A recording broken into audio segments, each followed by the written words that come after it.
جی بسم اللہ الرحمن الرحیم نحمدہ و نصلی علی رسولہ الکریم اما بعد۔ رمضان المبارک کے مبارک ایام، مبارک ساعتیں وہ جاری و ساری ہیں، اور یہ اتنا قیمتی مہینہ ہے، جیسے کہ پہلے بھی گفتگو میں یہ بات آ چکی ہے کہ نبی پاک صلی اللہ علیہ وسلم اس کا انتظار کیا کرتے تھے، اور خاص طور پر اس مبارک مہینے میں عبادات کا اہتمام اور التزام فرمایا کرتے تھے، اور خاص طور پر آخری عشرے میں تو آپ علیہ السلام کا عبادت کا معمول وہ بہت زیادہ بڑھ جاتا تھا۔ عمومی طور پر تو پورے مہینے کے اندر 4 چیزوں کے بارے میں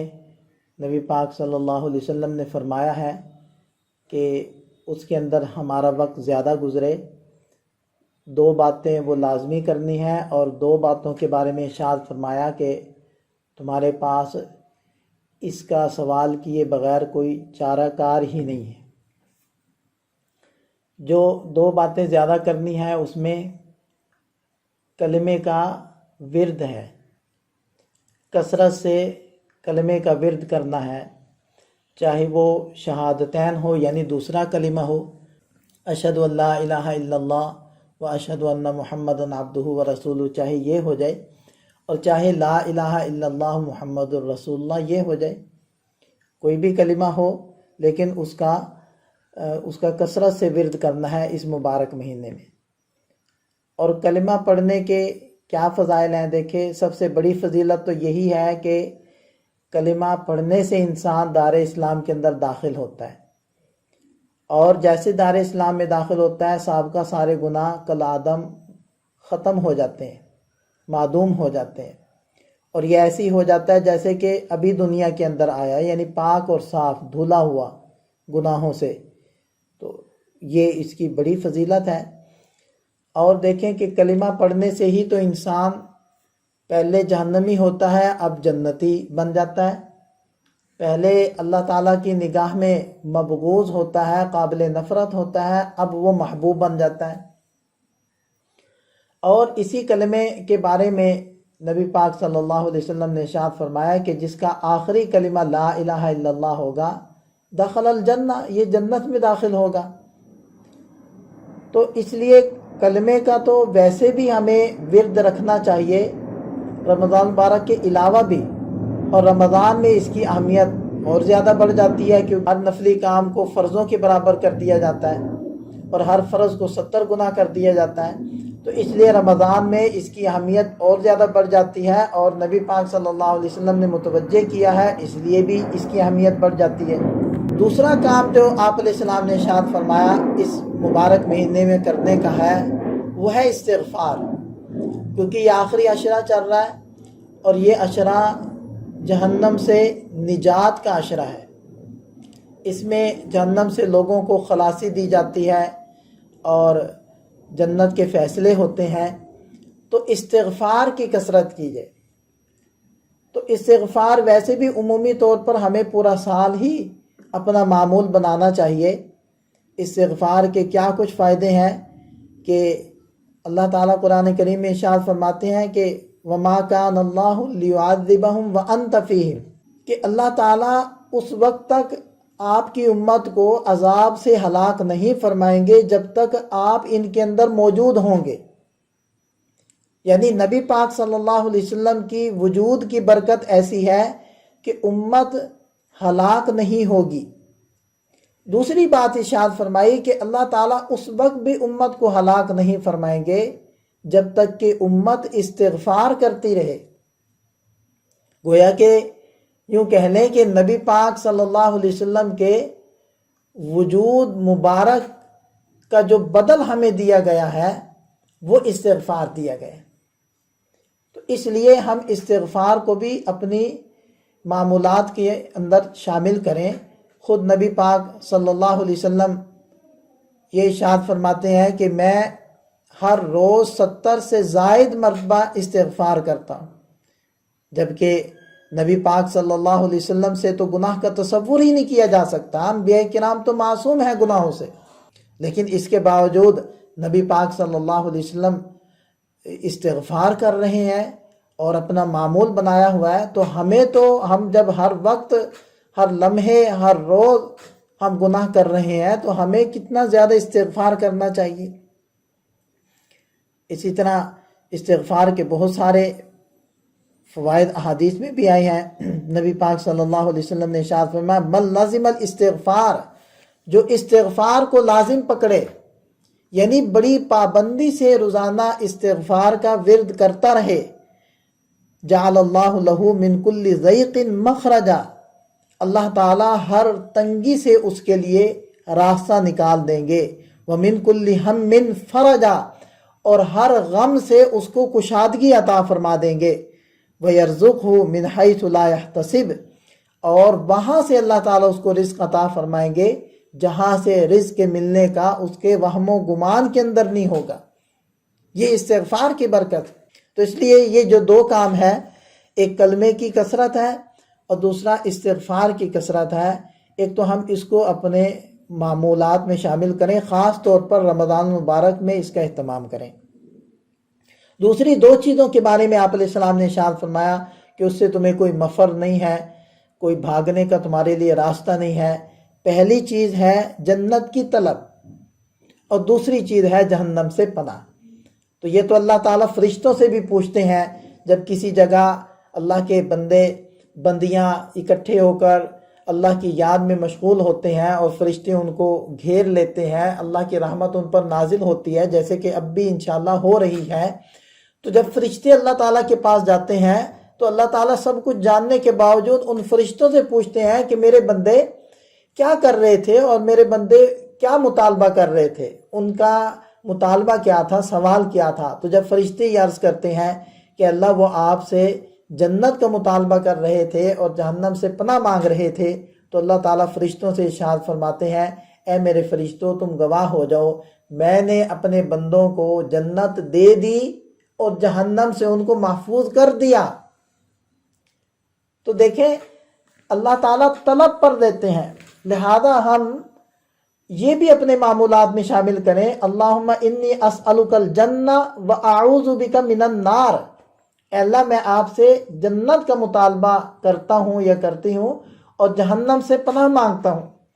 تو اگر یہ عربی میں کہنے نہ آئے تو ہم اردو کے اندر ہی اللہ تعالیٰ سے یہ دعا کریں، اے اللہ جنت عطا فرما، جہنم سے پناہ نصیب فرما۔ ان الفاظ سے ہم اپنے زبان کے اندر بھی اللہ تعالیٰ سے یہ دعائیں کر سکتے ہیں۔ اور یہ آخری عشرہ ہے، آخری عشرہ پہلے دو عشروں کا سردار ہے، کیونکہ اس عشرے کے اندر کچھ ایسے کام کیے جاتے ہیں کہ کچھ ایسی فضیلتیں اس عشرے کو حاصل ہے جو پہلے دو عشروں کو حاصل نہیں ہیں۔ اس میں سے پہلی فضیلت تو یہ ہے کہ اس عشرے کے اندر لیلۃ القدر ہے، اور لیلۃ القدر کے بارے میں قرآن کہتا ہے کہ خیر من الف شہر، 1000 مہینوں کی عبادت سے افضل، اور 1000 مہینے 84 سال 4 ماہ بنتے ہیں۔ تو گویا کہ ایک رات کسی کو مل گئی تو 84 سال 4 ماہ سے عبادت کرنے سے بھی زیادہ فضیلت، یعنی اس کے برابر تو نہیں فرمایا نا، اس سے افضل فرمایا۔ اب افضل کتنا ہے اس کی تو کوئی مقدار بیان نہیں کی گئی۔ اگر آپ ایک اندازے کے مطابق 100 سال بھی کر لیں تو دیکھیں کہ ایک رات مل جانے کے بعد ایک رات کی عبادت کر لینے سے 100 سال کی عبادت کا ثواب، تو 100 سال تو ہماری زندگی بھی نہیں ہے۔ گویا کہ ہم نے تو جیتے جی بھی عبادت کی اور مر کر بھی عبادت کی۔ 100 سال کا مطلب تو یہ نکلتا ہے۔ اور کسی کو اللہ تعالیٰ ہر رمضان میں یہ دولت عطا فرما دے، اس کے تو کیا ہی کہنے۔ تو اس لیے یہ جو طاق راتیں ہیں اس کے اندر ہم جاگنے کا اہتمام کریں، اور اگر ساری رات نہ جاگ سکیں تو کچھ ایکسٹرا عبادت ان راتوں کے اندر ہم کر لیں، تلاوت کر لیں، کوئی ذکر کر لیں، صلاۃ و تسبیح پڑھ لیں، کوئی نوافل پڑھ لیں، قضا شدہ نمازیں ہیں وہ پڑھ لیں، دعا مانگ لیں، ذکر کی تسبیح کر لیں، استغفار کر لیں، کوئی بھی ایکسٹرا عمل کر لیں ان راتوں میں، اور پھر آرام کر لیں، اور صبح اٹھ کر بھی ہم تہجد کا، دعا کا، تلاوت کا اہتمام کر لیں تو انشاءاللہ ہمیں پوری رات کی عبادت کا ثواب ملے گا۔ تو اس لیے یہ کم سے کم اتنا تو کریں ہم۔ اور دوسرا اس عشرے کے اندر جو عبادت ہے وہ اعتکاف والی عبادت ہے، کہ اعتکاف بھی دیکھیں، لیلۃ القدر بھی پورے سال میں کسی اور دن نہیں ہوتی، وہ رمضان میں ہی ہوتی ہے، اور رمضان کے آخری عشرے کے طاق راتوں میں ہی ہوتی ہے، اس وجہ سے اس آخری عشرے کو فضیلت ہے۔ دوسری وجہ فضیلت یہ ہے کہ اس عشرے میں سنت اعتکاف ہے آخری 10 دنوں کا، اور نبی پاک صلی اللہ علیہ وسلم کا ہمیشہ سے معمول رہا ہے۔ آپ علیہ السلام نے کبھی بھی اعتکاف نہیں چھوڑا۔ جو مدنی دور تھا آپ علیہ السلام کا 10 سالہ، ان 10 سالوں میں آپ علیہ السلام نے آخری عشرے کا اعتکاف فرمایا، اور بلکہ آخری سال میں تو پورا رمضان کا ہی اعتکاف فرمایا۔ لیکن وہ جو آخری عشرہ ہوتا ہے اس میں 1 منٹ 1 سیکنڈ بھی اگر کم ہو گیا تو سنت اعتکاف پھر باقی نہیں رہتا۔ اس لیے کہتے ہیں نا کہ کوئی مرد مسجد میں بیٹھا ہے یا عورت اپنے گھر کے وہ جگہ جو اس نے مسجد کے طور پر منتخب کر رکھی ہے وہاں بیٹھی ہے، تو بلا ضرورت وہاں سے 1 منٹ کے لیے بھی نہ نکلے۔ اگر 1 منٹ کیا 1 سیکنڈ کے لیے بھی نکلتی ہے تو اس کا اعتکاف ٹوٹ جاتا ہے۔ تو اعتکاف سنت اعتکاف پورے 10 دن کا ہوتا ہے، اور وہ اب تو نہیں ہو سکتا چونکہ کل بیٹھنا تھا، جو بیٹھ گئے وہ بیٹھ گئے۔ لیکن نفلی اعتکاف اب بھی ہو سکتا ہے۔ نفلی اعتکاف کی آدمی مرد مسجد کے اندر نیت کر کے بیٹھ جائیں، مستورات جو گھر کی ایک کونا ہے جو آپ نے مسجد کے طور پر منتخب کر رکھا ہے، اور اگر نہیں کیا ہوا تو ہمیں منتخب کر لینا چاہیے۔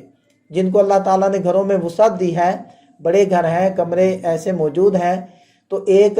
کمرہ منتخب کر دیں اور اس کمرے کی شکل و صورت حیت ایسی بنا دیں کہ اس کو دیکھنے سے ہی پتہ چل جائے کہ یہ عبادت کی جگہ ہے۔ اور مردوں کے لیے بھی حکم یہی ہے کہ وہ اپنے گھروں کو قبرستان نہ بنائیں، بلکہ نماز کا کچھ حصہ اپنے گھروں میں وہ پڑھیں۔ سنتوں کے بارے میں تاکید تو یہی ہے، سنت یہی ہے کہ قبلیہ، سنن قبلیہ اور سنن بعدیہ، یعنی فرضوں سے پہلے اور فرضوں کے بعد والی جو سنن ہوتی ہیں وہ مرد گھر کے اندر ادا کرے، اور مستورات اپنی نماز گھر میں ادا کریں۔ اس سے کیا ہوگا؟ جگہ کے منتخب کرنے سے جگہ دیکھتے ہی ذہن میں یہ بات آ جائے گی کہ میں نے عبادت کرنی ہے، میں نے نماز پڑھنی ہے۔ اور جب گھر میں مرد بھی عبادت کر رہا ہوگا، اپنے نوافل اپنی سنت گھر میں پڑھے گا، اور عورت بھی گھر کے اندر عبادت کرے گی، تو بچوں کے شعور کے اندر یہ بات بچپن سے ہی داخل ہو جائے گی کہ یہ ایک کرنے والا عمل ہے، مستقل عمل، اور یہ رب کا ہمارے اوپر حق ہے۔ میں دیکھتا ہوں کہ میرے ابا بھی نماز پڑھ رہے ہیں، میری امی بھی نماز پڑھ رہی ہیں، باجی بھی آپی بھی نماز پڑھ رہی ہیں، بڑا بھائی بھی نماز پڑھ رہا ہے، تو اس کا مطلب ہے یہ کوئی ضروری عمل ہے۔ تو بچپن سے ہی ان کے شعور کے اندر یہ چیز داخل ہو جائے گی، اور جب اپنے گھر کے افراد کو وہ ایسا کام کرتے ہوئے دیکھیں گے تو ان کو بھی عادت پڑے گی، اور جب جگہ منتخب کر دیں گے تو وہ بچے خود بخود وہاں جا کر وہ نماز والی حرکتیں کر رہے ہوں گے۔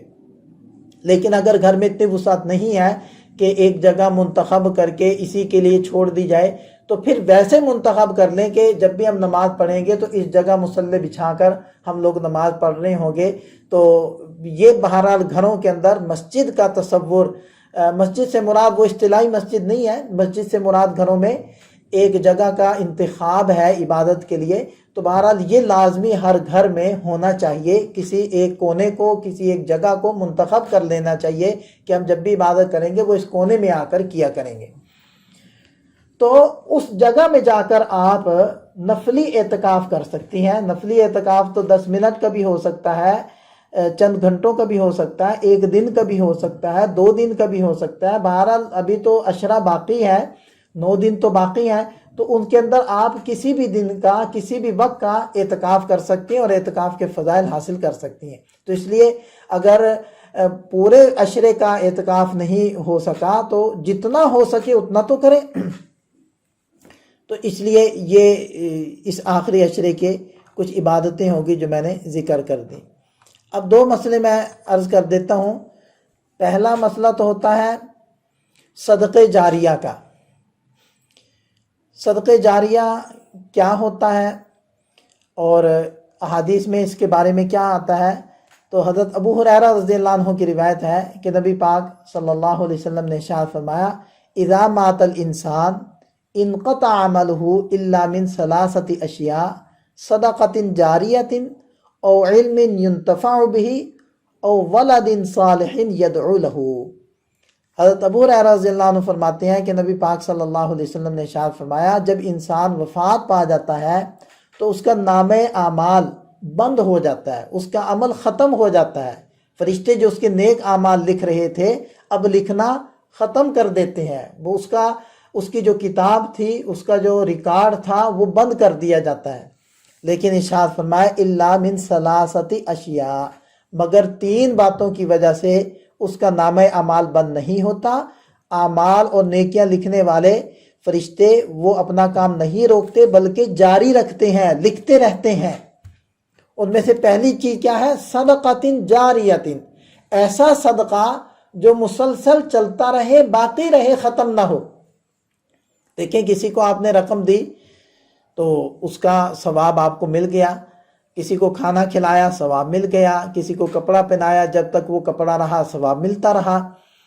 لیکن بعض کام ایسے ہوتے ہیں کہ جو جب تک دنیا باقی ہے وہ چیزیں باقی رہتی ہیں۔ مثلا کوئی مسجد بنانی تھی تو اس کی جگہ خرید دی، اس کی جگہ کے اندر حصہ ڈال دیا، تو یہ جب تک مسجد رہے گی تو نمازیں پڑھی جاتی رہیں گی، اس وقف کرنے والے کو، کرنے والی کو مرنے کے بعد بھی اس کا ثواب ملتا رہے گا۔ اسی طرح کوئی مدرسہ بنا دیا، کوئی جگہ لے کر مدرسے کے لیے وقف کر دی، مدرسے کے متولیوں کو دے دی، تو اب جب تک وہاں قرآن پڑھا جائے گا، جب تک وہاں احادیث پڑھی جائیں گی، دروس القرآن ہوں گے، اللہ کی اور اس کے رسول کی اور اس کے دین کی باتیں ہوں گی، لوگ وہاں سے نفع اٹھائیں گے۔ وقف کرنے والے کو چاہے وہ جگہ خرید کر وقف کرے، چاہے اس کے اندر عمارت بنوائے، وہ وفات پا چکا ہوگا، وفات کو بھی 50 سال، 60 سال، 80 سال گزر چکے ہوں گے، جبکہ فرشتے عمل لکھنے والے، ثواب لکھنے والے، وہ مسلسل اس کے نامہ اعمال میں ثواب لکھ رہے ہوں گے۔ جو لوگ آ رہے ہیں، دین سیکھ رہے ہیں، قرآن پڑھ رہے ہیں، حدیث سمجھ رہے ہیں، تو اس کا ثواب اس وقف کرنے والے کو مسلسل مل رہا ہے۔ یہ ہے صدقۃ جاریۃ کا مطلب۔ دوسری بات ارشاد فرمائی او علم ينتفع به، یا اس نے ایسا علم چھوڑا کہ جس سے نفع اٹھایا جا سکتا ہے۔ وہ علم چھوڑنے کی ایک شکل تو یہ ہے کہ وہ عالم تھے اور انہوں نے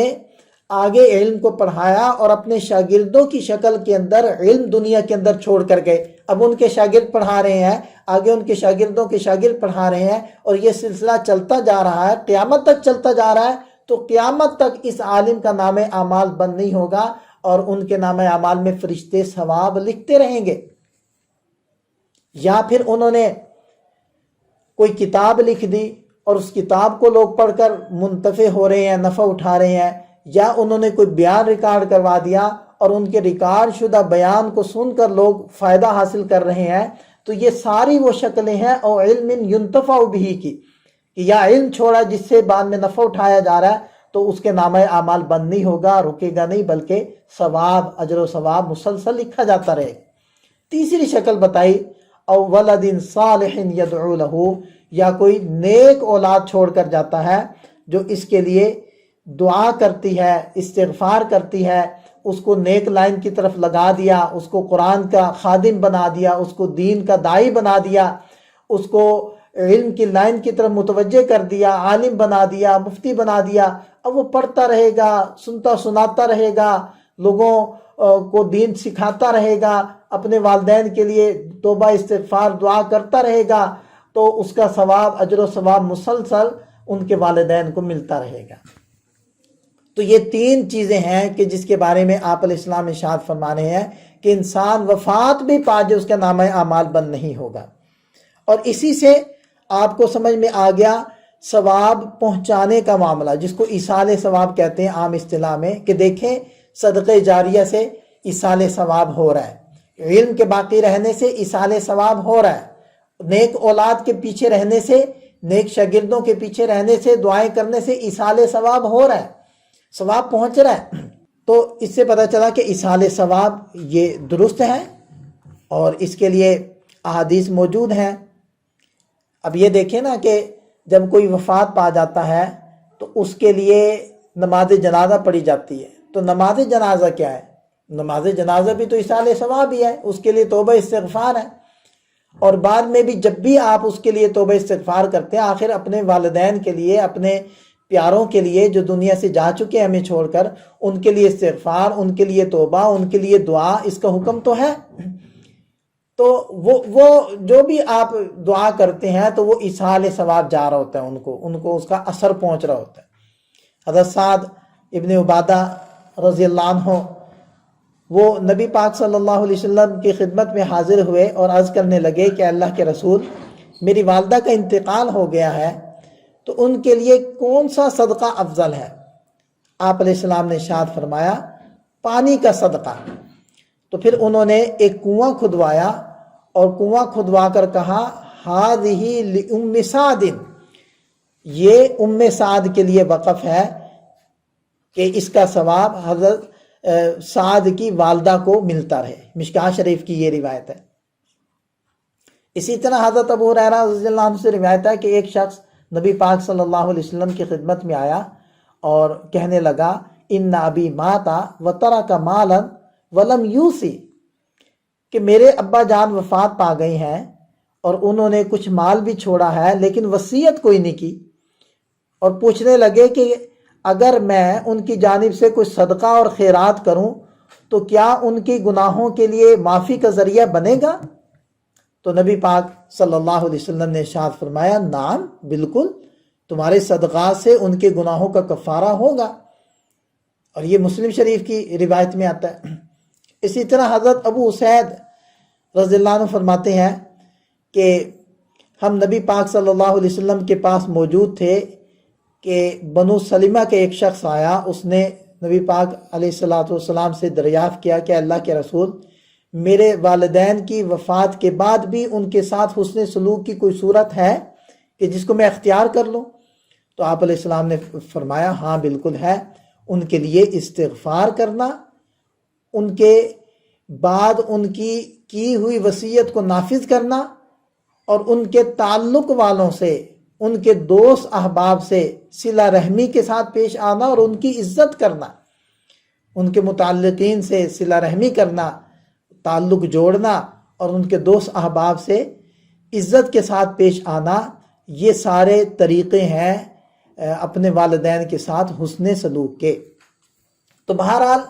اپنے جو پیارے ہیں ان کو ثواب پہنچایا جا سکتا ہے، چاہے وہ مالی عبادت ہو، یعنی آپ مال خرچ کر کے،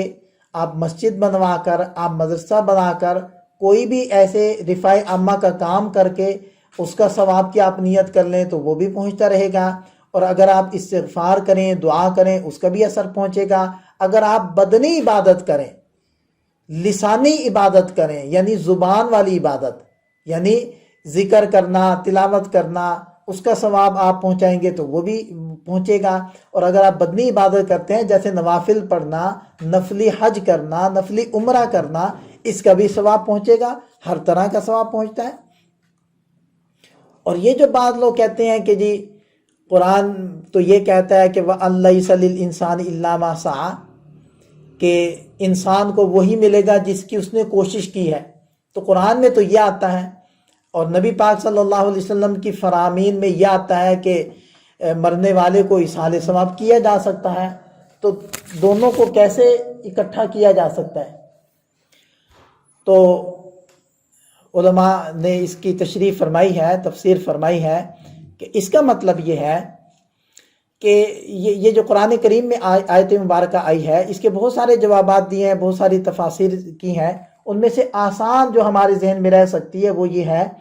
کہ انسان کو تو ضابطے کے مطابق ایسے ہی ہونا چاہیے کہ جب وہ دنیا سے گیا ہے تو اس کے نامہ اعمال بند ہو جائے اور اس کو مزید نیکیاں اس کے نامہ اعمال میں نہ لکھی جائیں، کیونکہ وہ وفات پا چکے، اس کا عمل ختم ہو گیا۔ لیکن یہ اللہ تعالیٰ کا فضل و کرم ہے، اس کا احسان ہے کہ اس نے ایسی صورتیں بھی جاری فرما رکھی ہیں کہ اگر کوئی بندہ ان کو اختیار کر لے تو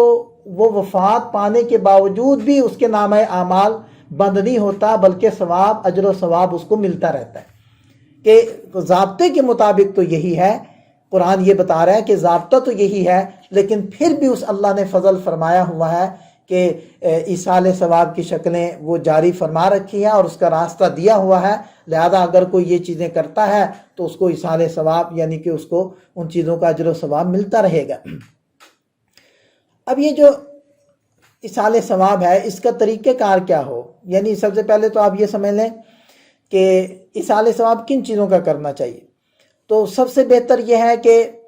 ایک تو صدقہ جاریہ ہو گیا، اس کی تو اپنی جگہ وضاحت آ گئی کہ کوئی بھی ایسی چیز جس کو شفٹ نہیں کیا جا سکتا، منتقل نہیں کیا جا سکتا، یعنی جائیداد، جو جائیداد ہوتی ہے نا، زمین ہوتی ہے یا بنا ہوا مکان ہوتا ہے، یہ صدقہ جاریہ میں آ جاتا ہے، کیونکہ یہ چیزیں ختم نہیں ہوتی، یہ ابد الآباد تک زمین باقی رہے گی، اس کے اوپر جو عبادات ہوں گی وہ وقف کرنے والے کو اس کا ثواب پہنچتا رہے گا۔ اس کے علاوہ جو اگر مالی اعتبار سے آپ ایصال ثواب کرنا چاہتی ہیں تو بہتر طریقہ ہوتا ہے کہ نقدی دیں، تاکہ غریب آدمی یا جس کو آپ دے رہی ہیں وہ اپنی ضرورت کے مطابق خرچ کر لے۔ دوسرا طریقہ پھر یہ ہوتا ہے کہ آپ خشک راشن دے دیں،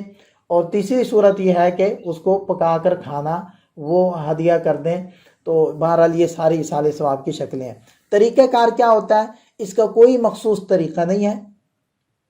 کہ جی خاص ایک ٹرے کے اندر کچھ چیزیں پھل اور دودھ اور رکھا جائے، اور پھر ایسا کوئی خاص طریقہ نہیں ہے۔ جب آپ نے نیت کر کے، آپ نے دل میں یہ نیت کر لی کہ میں یہ جو سپارہ پڑھنے لگی ہوں، میں یہ جو تسبیح پڑھنے لگی ہوں، یا جو 2 نوافل پڑھنے لگی ہوں، اس کا ثواب میری والدہ کو، اس کا ثواب میرے والد کو، میرے نانا کو، فلاں کو پہنچ جائے، تو بس یہ نیت کر کے جب آپ نے وہ عمل کر لیا، بس خود بخود وہ ثواب آپ کو بھی مل گیا اور جس کی نیت کی تھی اس کو بھی پہنچ گیا۔ وہ اللہ تعالیٰ کا خود کار سسٹم ہے، وہ خود بخود ایسے ہو جائے گا۔ اور اگر آپ سارے ہی ایمان والوں کو شامل کر لیں نیت کے اندر، کہ جتنے بھی اب تک ایمان والے اور ایمان والیاں دنیا سے وفات پا چکی ہیں، اور قیامت تک جتنے بھی وفات پائیں گے ایمان والے ایمان والیاں، اے اللہ میں سب کی نیت کرتی ہوں کہ سب کو اس کا ثواب پہنچ جائے، تو انشاءاللہ سب کو اس کا ثواب اللہ تعالیٰ پہنچا دیں گے، اور سب کے بقدر آپ کو بھی مل جائیں گے۔ یعنی آپ کا ثواب کم نہیں ہوگا، آپ کا ثواب اپنی جگہ باقی رہے گا، اور سب کو اللہ تعالیٰ اپنے فضل و کرم سے وہ ثواب عطا فرما دیں گے۔ البتہ غیر مسلم کے لیے چونکہ استغفار نہیں ہے، دعا نہیں ہے، لہذا اس کے لیے ایصال ثواب بھی نہیں ہے۔ تو میں آج کی جو گفتگو کا خلاصہ اگر ذکر کروں تو وہ یہ ہے کہ ایک تو ہم نے ان 4 چیزوں کو ذکر کیا جو رمضان میں کرنی چاہیے، جس کی طرف آپ علیہ السلام نے اشارہ فرمایا، ترغیب دی، اور وہ کیا ہے؟ پہلی چیز ہے کلمے کی کثرت، دوسری چیز ہے استغفار کی کثرت، کلمہ اور استغفار کا ورد یہ کرنا، اور رمضان میں خصوصیت کے ساتھ اس کی پابندی کرنا۔ اور 2 چیزیں، ایک کی طلب ہے اور ایک سے پناہ ہے، جنت کی طلب، جہنم سے پناہ، تو یہ 4 کام تو ہم نے کثرت سے کرنی ہے۔ دوسری بات میں نے عرض کی تھی کہ یہ آخری عشرہ ہے، دونوں عشروں کا سردار ہے، کیونکہ اس میں اعتکاف والی عبادت ہے اور ہم نفلی اعتکاف اب بھی کر سکتے ہیں۔ دوسرا اس میں لیلۃ القدر ہے اور ہم کوشش کر کے اس کو حاصل کر سکتے ہیں۔ تو لہذا ہم نے ان راتوں کو غنیمت سمجھنا اور اس کے اندر جو ہو سکے عبادت بجا لانی ہے۔ تیسرے نمبر پر ہم نے ذکر کیا ہے صدقہ جاریہ کا مفہوم، اور چوتھے نمبر پر ایصال ثواب کے مفہوم کو ہم نے ذکر کیا۔ اللہ تعالیٰ سے دعا ہے کہ اللہ تعالیٰ ہمیں دین کی صحیح معنی میں سمجھ اور فہم عطا فرمائے، عمل کی توفیق عطا فرمائے۔ وآخر دعوانا ان الحمد للہ رب العالمین۔